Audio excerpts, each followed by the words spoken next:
Welcome to my channel where I post daily Bible videos about Bible verses. Typically my videos are 2 to 3 minutes long, occasionally longer.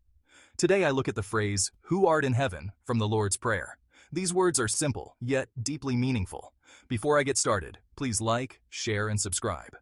Your support will help me reach more people with God's heavenly words. When we pray the Lord's Prayer, we begin with a profound address. Our Father, who art in heaven. These words are simple, yet they carry profound meaning. They remind us of the unique relationship we have with God. He is not a distant deity, but a loving Father. At the same time, we acknowledge His dwelling place in heaven. This phrase speaks of God's transcendence, His position above and beyond our earthly limitations. It reminds us that God sees things from a higher perspective.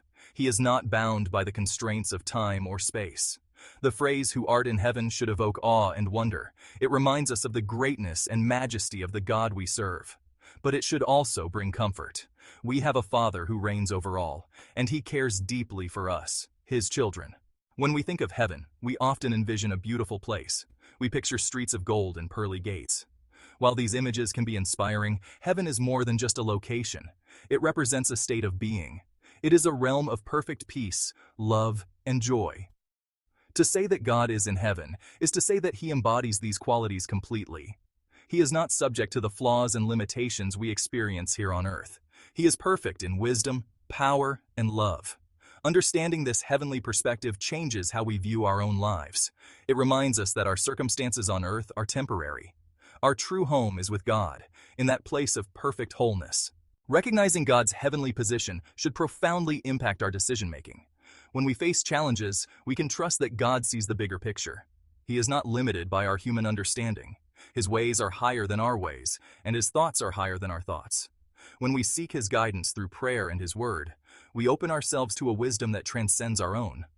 God's wisdom is not about complicated formulas or strategies, it's about aligning our hearts with His. When we trust in His plan, even when we don't fully understand it, we position ourselves to experience His peace and provision. The phrase, "Who art in heaven," might seem to create distance between us and God. However, the Lord's Prayer beautifully balances God's transcendence with His immanence, His closeness to us. We acknowledge His heavenly glory, yet we dare to call Him our Father. This paradox is at the heart of the Christian faith. God is both holy and near, both majestic King and loving Father. He is enthroned in heaven, yet He hears the cries of His children on earth. We can approach His throne with confidence, knowing that He welcomes us with open arms. He desires a relationship with us, one marked by intimacy and love. The phrase, "Who art in heaven," is not just a statement of fact. It is a promise.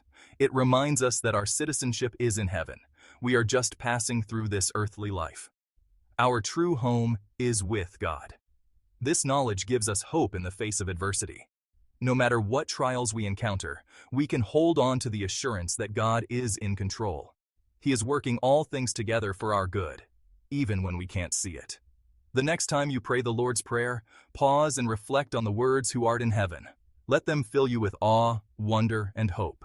Remember that you are a child of God, and your Father, who reigns in heaven, loves you deeply.